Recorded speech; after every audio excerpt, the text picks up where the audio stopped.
This is another shocking statement from the government of Canada through Miller na ipinalabas noon lang August 1. At nakaka-shock kasi nag-promise sila o hindi naman sila nag-promise kundi they gave an statement na mabibigyan ng status yung mga nandito sa Canada ng permanent resident or permanent residency as their permanent status dito nga sa Canada. Pero ngayon ay hindi naman totally binabawi. Kaya lang ay mayroong statement na nakakatakot din na magiging basihan sa mga susunod na panahon sa mga undocumented na mga workers dito sa Canada o yung nawalan ng status dito sa Canada through time, no? So, bibigay ko sa inyo yung statement ngayon. Hindi masyadong masaya yung ating pag-uusap ngayon, but in the end, makakita naman tayo ng, kumbaga, silver lining sa mga susunod na panahon. Ano kaya yung magiging basihan ng gobyerno ng Canada in terms of giving status naman sa mga ganitong may mga kababayan tayo na ganito ang kanilang status at may mga ibang lahi din. That's why they are protesting na ito ay isang kumbaga racism action from the government. Pero tignan po natin yung pahayag ng Government of Canada. Ang sabi po ni Darren Major ng CBC or CBC News na posted po ito August 1, 2024, ang sabi po dito, Ottawa has no plans to give all undocumented workers residential status, Minister says.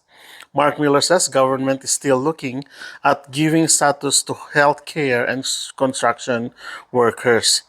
Ottawa has no plans to broadly give residential status to undocumented migrants working in Canada, Immigration Minister Mark Miller says. As frustrating as that is to hear for people that are in a precarious position of being undocumented in Canada and are contributing to the economy, and perhaps kids that are Canadian, I think we have to be quite clear with Canadians and quite realistic about what's achievable, Miller told CBC News.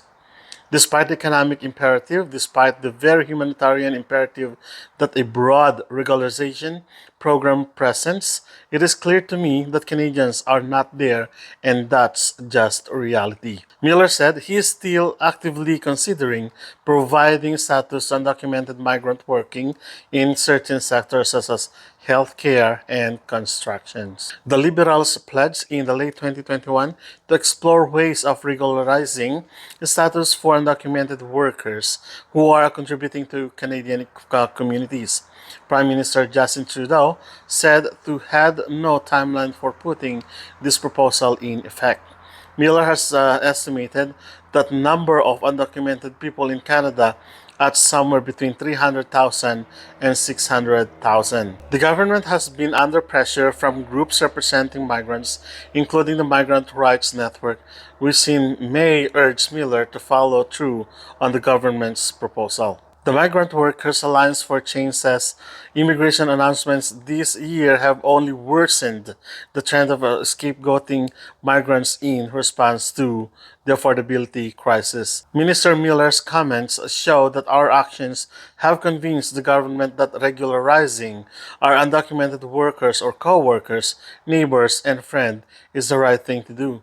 They're trying to back down, blaming rising xenophobia for their inaction on equal rights and undocumented people. Saram Rowe of the Migrant Workers Alliance for Change told the CBC in the email statement. We will continue to demand that Prime Minister Trudeau and Immigration Minister Miller reject this racist division by ensuring permanent resident status for all the migrant and undocumented people who are essential to our economy and communities, and deliver on their anti-racist pro-immigration or immigrant platform. So katulad din ng sinabi ng CBC na Unsure pa naman ang gobyerno na ngayon sa pamamagitan ni Miller at of course ng Prime Minister ni si Justin Trudeau na tignan yung issue na yon at balikan muli ang nire-recommend ng migrant workers sa kumbaga ng network na yon ng tumutulong sa mga undocumented people dito sa Canada,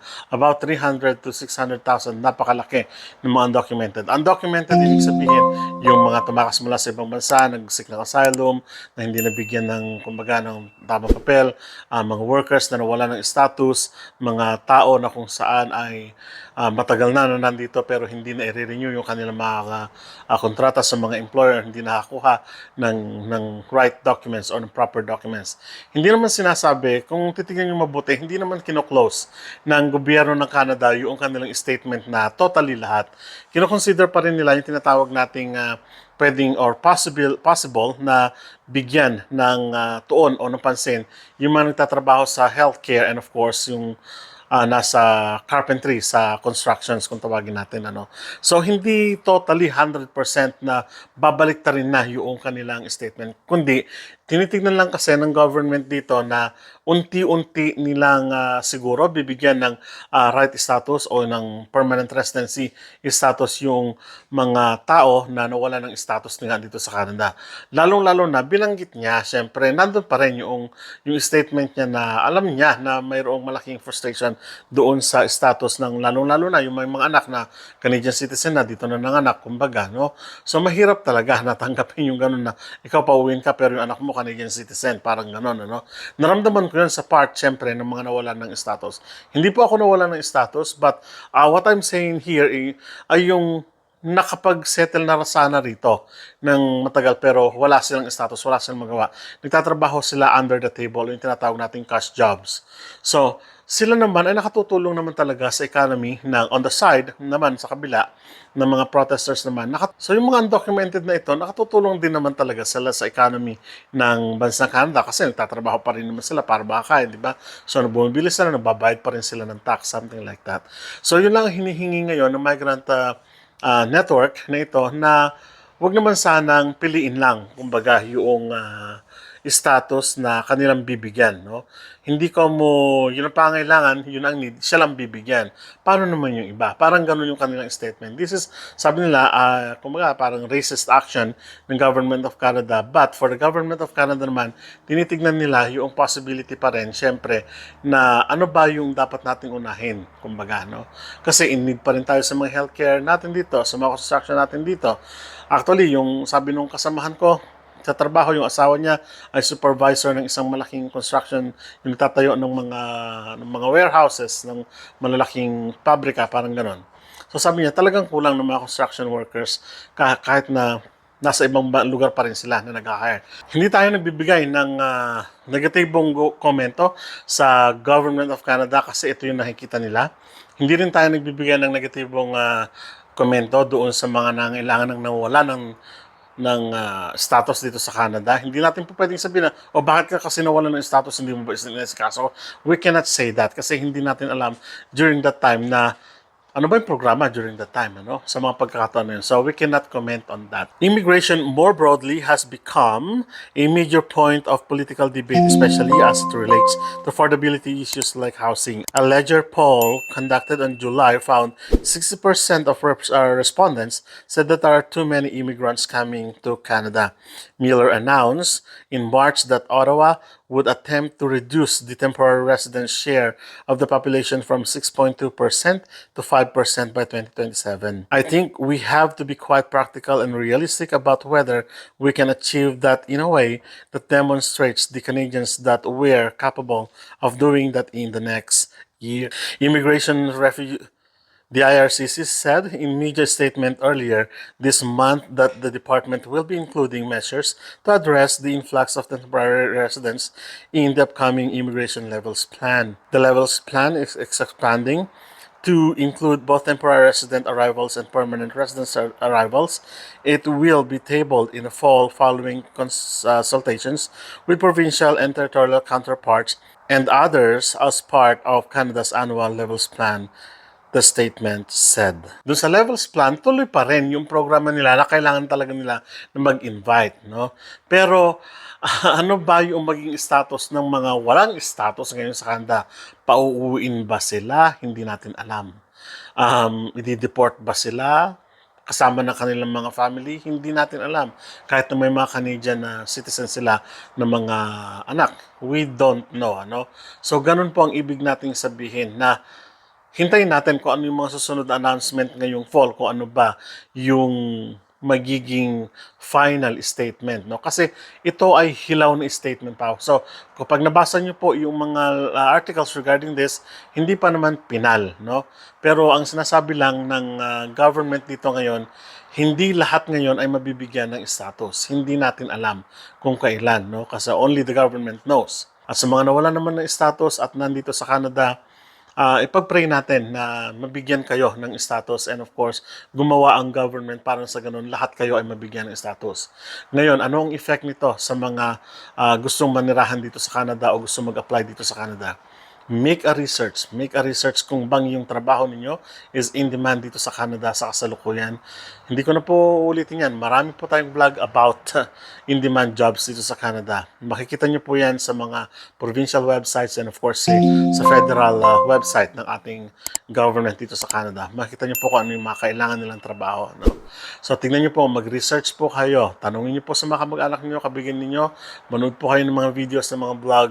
Magbasa po kayo sa mga government websites, lalong-lalo na po sa IRCC, sa federal government ng Canada, at sa mga consultants, legal consultants. Magtanong po kayo sa kanila, no? So, and then they will assist you naman, no? Sa pamagitan po ng mga website, nakalista po lahat yan. Maging vigilant po kayo sa nangyayari sa kasalukuyan all over the world economic. Kasi dito po minsan nakabase ang immigration program process ng bawat bansa katulad po ng Canada, no? Sa mga kababayan natin na nawalan ng status, I'm praying for you na sana ay may panumbalik yung status ninyo. Panalangin natin na huwag gumawa ang government na ngayon ng abrupt na desisyon na makaka-apekto sa ekonomiya ng Canada at sa inyo po ng mga nawalan ng status, no? Sa mga nag-a-apply, sabi ko, make a research, no? Sa mga papunta po lang dito, make sure na all documented, lahat ng mga documents ninyo, no? Hawakan ninyo mabuti yan and secure nyo palagi yan sa mga employer niyo, sa mga consultant ninyo. And of course, lagi kayong magbabrowse sa IRCC updates, ano? Always go back to the government website. So, sana po ay nakatulong, nakapag-inform na naman tayo sa inyo ngayong araw at mabigyan man lang kayo ng knowledge about what is happening really here in the Immigration Canada. So, maraming salamat at kita-kita po tayo sa mga susunod. Sa muli po, paalam.